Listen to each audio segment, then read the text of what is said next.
Telangana doctor Jitendra ने कहा है कि तेलंगाना पुलिस 21 अक्टूबर 2024 को पुलिस यादगारी दिन मनाने में कौम के साथ शामिल होगी। ये दिन उन बहादुर पुलिस एहलकारों को खिराज अकीदत पेश करने के लिए वक्फ है जिन्होंने कौम की खिदमत करते हुए और लोगों की हिफाजत करते हुए अपनी आखिरी कुर्बानियां दी। डीजीपी डॉक्टर जितेंद्र ने मुल्क दुश्मन और समाज दुश्मन अनासर के मुकाबले में उनकी कुर्बानी अमन और सलामती को यकीनी बनाने के लिए उनकी हिम्मत और अज़्म का मुंह बोलता सबूत है। इस साल हिंदुस्तान भर में 214 पुलिस एहलकारों ने ड्यूटी के दौरान अपनी जानें कुर्बान की, जिनमें तेलंगाना का एक शहीद भी शामिल है। यौम पुलिस यादगारी दिन 21 अक्टूबर 1959 से मनाया जाता है, जब सीआरपीएफ की एक गश्ती पार्टी जिसकी क़यादत एएसआई करम सिंह कर रहे थे, चीनी अफवाज ने लद्दाख के हॉट स्प्रिंग में घाट लगाकर हमला कर दिया था।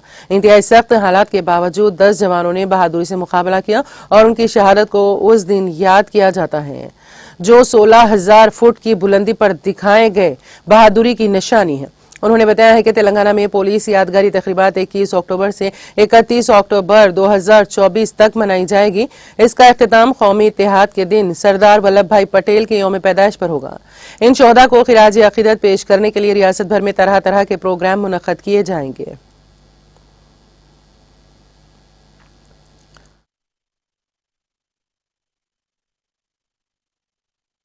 सबको मालूम है कि 21 अक्टूबर को कॉमेमोरेशन डे ऑब्जर्व करते हैं पूरे देश में। इस तरह से हमारी स्टेट में भी ऑब्जर्व किया जाता है। इस प्रोग्राम के दौरान एक्चुअली 10 दिन का प्रोग्राम हम लोग रखते हैं, 21 अक्टूबर से 31 तक। उसके दौरान बहुत सारे प्रोग्राम किए जाते हैं। जैसे सबसे पहले 21 को परेड होती है। परेड में गवर्नमेंट से जनरली सीएम साहब आते हैं चीफ गेस्ट की तरह, और जो भी मार्टिर्स हैं उनको फूल चढ़ाते हैं और श्रद्धांजलि देते हैं। इसी तरह सीनियर ऑफिसर्स भी आकर श्रद्धांजलि देते हैं। उसके अलावा कुछ कॉम्पिटिशन्स वगैरह हम लोग अरेंज करते हैं, पब्लिक की तरफ से भी और हमारे पुलिसमैन की तरफ से भी, स्टूडेंट्स की तरफ से भी और अदर यंगस्टर्स की तरफ से भी।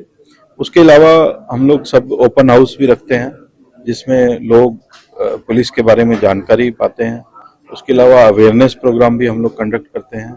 फिर इस बार हमने एक सजेस्ट किया है कि जिस जिस गांव में या टाउन में जो लोग शहीद हुए हैं उनके नाम पर कुछ स्ट्रीट्स के नाम या कुछ जंक्शंस के नाम रखे जाए। तो वो हमने लोकल ऑफिसर्स को बोला है, तो वो जिस जिस एरिया के रहने वाले हैं उसकी तरफ से प्रपोजल्स देंगे कंसर्न लोकल अथॉरिटीज को। फिर उसमें सजेस्ट करेंगे कि अगर नाम रखा जाए तो उनकी यादगार बनी रहेगी। उसके अलावा हम लोग सीनियर ऑफिसर्स जो हैं हमारे डिपार्टमेंट के, वो जो शहीद हुए हैं उनकी फैमिलीज को विजिट करते हैं।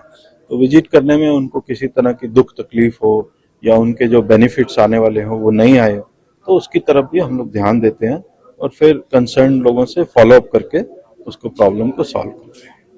मेरा आपसे सबसे गुजारिश है कि आप इस मैसेज को लोगों के पास लेकर जाएं कि कैसे policeman over the country, over the state अपनी सर्विसेज के दौरान अपनी जान भी दे रहे हैं, जो कि सुप्रीम सेक्रीफाइस है। जैसे इस बार हमारी स्टेट में भी एक जवान शहीद